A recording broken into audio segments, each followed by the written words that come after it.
आप देख रहे हैं एफएम न्यूज और मैं हूं स्वाति चौरसिया और वक्त हो गया उत्तराखंड की तमाम खबरों से आपको रूबरू कराने का। तो चलिए बुलेटिन की शुरुआत करते हैं पहली खबर के साथ।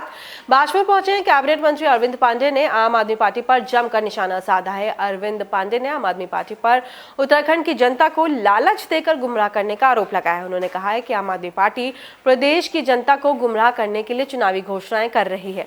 उत्तराखंड की जनता मेहनत मजदूरी कर अपने परिवार का पालन पोषण करती है। अरविंद पांडे ने कहा कि उत्तराखंड की जनता किसी भी राजनीतिक प्रलोभन में नहीं आने वाली है। आपको बता दें, आम आदमी पार्टी से दिल्ली के मुख्यमंत्री अरविंद केजरीवाल हल्द्वानी पहुंचे थे, जहां अरविंद केजरीवाल ने 5,000 रुपए प्रतिमाह बेरोजगारी भत्ता देने, 6 माह के भीतर 1 लाख सरकारी नौकरी के लिए भर्ती निकालने समेत 6 चुनावी घोषणाएं करी हैं। उत्तराखंड की जनता मेहनत कश जनता है। यहाँ हमारे भूतपूर्व सैनिक निवास करते हैं और देवभूमि है। यहाँ कहीं भी राजनीतिक प्रलोभन का जो एजेंडा होता है उसमें यहाँ की महान जनता का विश्वास नहीं है। यहाँ के लोग कर्मयोगी हैं। ये लोग यहाँ के अपने कर्मों पर विश्वास रखते हैं और कुछ करके खाने की क्षमता रखते हैं। यह किसी भी राजनीतिक प्रलोभन में यहाँ की जनता नहीं आएगी। जो आम आदमी पार्टी ने जो ये एजेंडा इनका जो है ये मात्र दिखावा है और सबको पता है कि ना। बीजेपी ओबीसी मोर्चा का सम्मेलन कोटद्वार में ओबीसी मोर्चा के जिला अध्यक्ष बृजपाल राजपूत की अध्यक्षता में किया गया, जिसका शुभारंभ प्रदेश की कैबिनेट मंत्री डॉक्टर हरक सिंह रावत ने दीप जलाकर किया। कैबिनेट मंत्री हरक सिंह रावत ने कहा कि जनपद पौड़ी का पहला ओबीसी मोर्चा का सम्मेलन कोटद्वार में आयोजित हुआ है। उत्तराखंड तेजी से विकास के लिए नए आयामों को छू रहा है। पीएम नरेंद्र मोदी की नेतृत्व में देश जातिवाद की बेड़ियां तोड़ करके तेजी से विकास की ओर दौड़ रहा है। उन्होंने दावा किया कि 2022 में बीजेपी की सरकार फिर से प्रदेश के अंदर वापस लौटेगी और कोटद्वार विकास की नई ऊंचाइयों को छुएगा।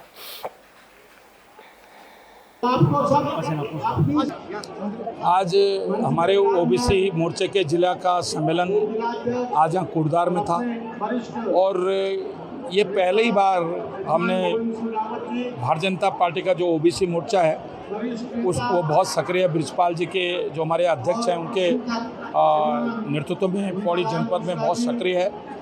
आज जिस तरह ओबीसी के भाई और बहनों की यहाँ उपस्थिति हुई है, जिस तरह उनमें उत्साह है, वो निश्चित रूप से भारतीय जनता पार्टी के प्रति उनकी आस्था है। विशेषकर प्रजापति समाज है और विभिन्न जो हमारे समाज है जो पिछड़ी जातियों में आते हैं और हमारे कोटद्वार में बहुत बड़ी संख्या में हमारे पिछड़ी जाति के भाई और बहन यहाँ निवास करते हैं। हरिद्वार में भूपतवाला स्थित श्री निजातम प्रेम सेवाश्रम में राष्ट्रीय परशुराम परिषद की उत्तराखंड प्रदेश कार्यकारिणी की बैठक आयोजित की गई, जिसमें दोनों सभांग परशुराम स्वाभिमान सेना परशुराम शक्ति वाहिनी सहित 13 जिलों के पदाधिकारी शामिल हुए। कार्यकारिणी में 2 सत्र आयोजित किए गए। दोनों सत्रों में चर्चा के बाद परिषद की ओर से 1 साल के कार्यक्रम निर्धारित किए गए। इसके साथ ही लव जिहाद के खिलाफ साल भर आंदोलन चलाए जाने का भी प्रस्ताव कार्यकारिणी में पास किया गया। बैठक में राष्ट्रीय परशुराम परिषद उत्तराखंड के प्रदेश अध्यक्ष सुनील दत्त ने कहा कि हरिद्वार में प्रदेश कार्यकारिणी की बैठक की गई है। बैठक में साल भर के कार्यक्रम तय किए गए हैं। मुख्य रूप से बेरोजगार युवाओं को रोजगार दिए जाने की सरकार से मांग की गई है। इसके अलावा उत्तराखंड सरकार से पंजाब, हरियाणा, कर्नाटक, तेलंगाना, राजस्थान सरकारों की तर्ज पर ब्राह्मण विकास आयोग का गठन करने की भी मांग की गई है। इसके साथ ही राज्य सरकार से मंदिरों के पुजारियों को वेतन दिए जाने की भी मांग की गई है।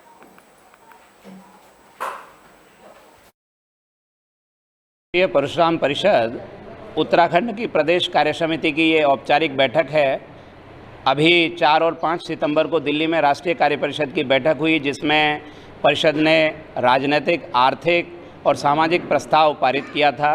उसमें अनेक बिंदुओं पर देश की वर्तमान स्थिति में ब्राह्मण समाज की क्या स्थिति है और उसका क्या योगदान राजनीतिक, आर्थिक और सामाजिक दृष्टि से हो सकता है, इस विषय पर चर्चा की गई थी। साथ ही 15 दिन में प्रदेश कार्य समिति होनी चाहिए, उस दृष्टि से यह उत्तराखंड की बैठक हुई, जिसमें प्रदेश के 13 जिलों के और दोनों संभागों के प्रतिनिधि पदाधिकारी उपस्थित रहे।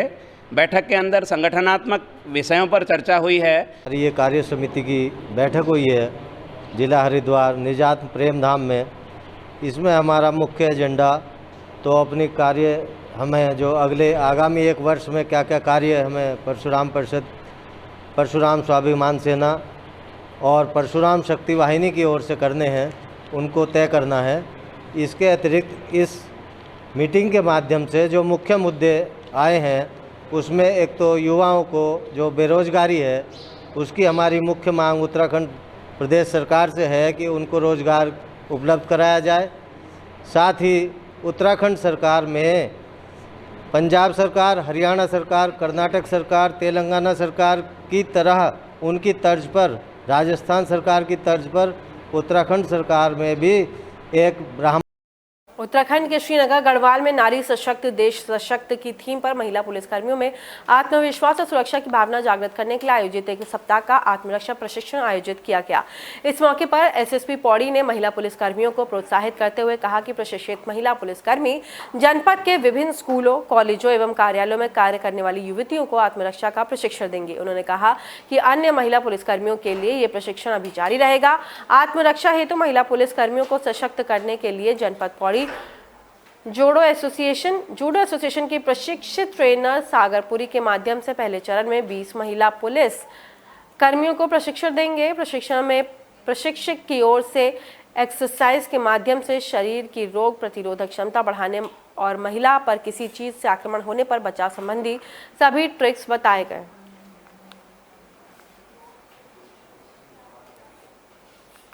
हमने एक हफ्ता का महिला थाने में हमारा महिला कांस्टेबल है वो डिफरेंट थाने से आए हैं। 20 कांस्टेबल को हमने यहाँ पर सेल्फ डिफेंस का ट्रेनिंग करवाया था। तो आज यहाँ पर मॉक ड्रिल भी उन लोगों के द्वारा किया गया था। सो इसका मेन उद्देश्य यही है, महिला कांस्टेबल एक तो सेल्फ डिफेंस का टेक्निक सीखे ताकि उनकी एक फियर फैक्टर है वो ख़त्म हो जाए और उनके अंदर कॉन्फिडेंस बढ़े एंड स्टेमिना भी अच्छा रहे। एंड इन लोगों के द्वारा थाने में अवेयरनेस वगैरह कार्यक्रम किया जाता है स्कूल्स में जाके और पब्लिक के बीच में महिलाओं को। सो उसमें भी हम महिलाओं को और बच्चों को भी, स्कूल स्टूडेंट्स को भी हम इनके माध्यम से अवेयरनेस। वहीं हॉलिडे हज कंपनी में पैसे निवेश करने के नाम पर लोगों से करोड़ रुपए की धोखाधड़ी करने के 2 मामलों का पुलिस ने खुलासा किया है। 2 जासूसों को उत्तरकाशी पुलिस ने दिल्ली से गिरफ्तार करके जेल भेज दिया है। आपको बता दें कि अगस्त महीने में संदीप नौटियाल पुत्र पुरुषोत्तम दत्त नौटियाल निवासी भैरव चौक सुनार खोला बाडाहाट रेंज उत्तरकाशी ने हॉलिडे हज कंपनी के मुख्य मालिक शाशा, शुभम गुप्ता, मधु कोहली, संदीप पांडे, तरुण छाबरा की ओर से कूट रचित अनुबंध से धोखाधड़ी कर उनके साथ कुल 27,50,000 रुपए की ठगी करने के संबंध में लिखित शिकायत की थी। पुलिस ने तहरीर के आधार पर मामला दर्ज कर लिया है। इसके साथ ही 9 सितंबर को थाना बड़कोट पर वादी विजय सिंह पुत्र धाम सिंह राणा निवासी ग्राम पाली थाना बड़कोट ने हॉलिडे हज कंपनी के मुख्य मालिक शाशा, शुभम गुप्ता, मधु कोहली, संदीप पांडे, तरुण छाबरा ने अपने एवं उनके सहयोगी को कंपनी में पैसे निवेश करने के एवज में कुल 31,50,000 रुपए की धोखाधड़ी करने के संबंध में तहरीर दी थी। बड़कोट पुलिस ने भी आरोपियों के खिलाफ आपको बता दें याचिका दाखिल कर ली है।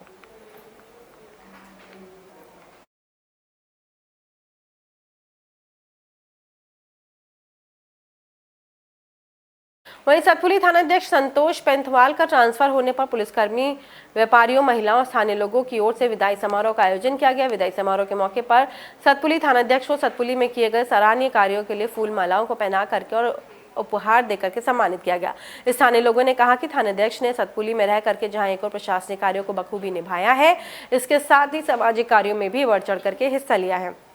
वहीं थानाध्यक्ष सतपुली संतोष पेंथवाल ने पुलिसकर्मियों और स्थानीय लोगों का आभार व्यक्त किया है।